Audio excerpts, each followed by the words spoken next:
Leo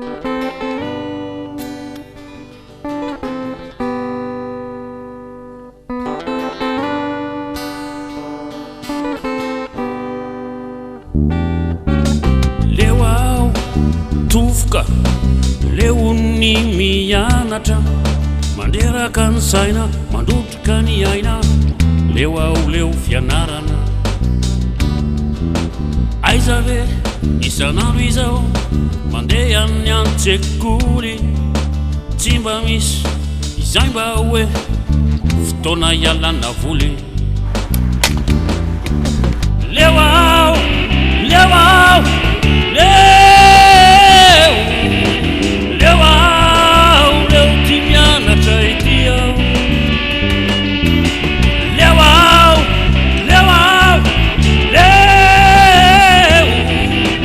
leo aho, leo ty fianarana ity.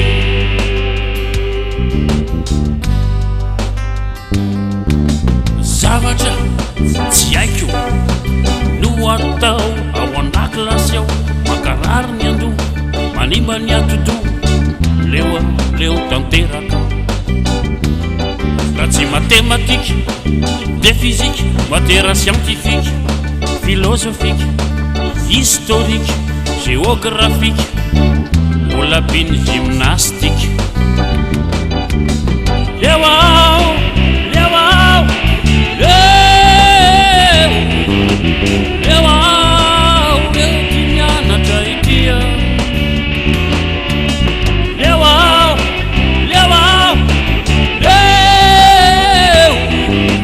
leo aho, leo ty fianarana ity.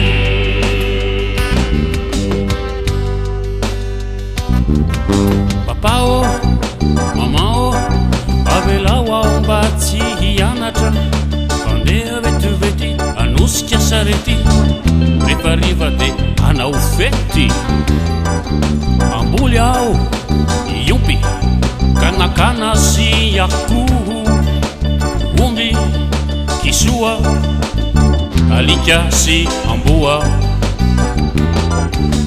Leo aho, leo aho, leo aho, leo ty mianatra ity aho. Leo aho, leo aho, leo aho, leo ty fianarana ity. Leo aho ae, tena leo aho.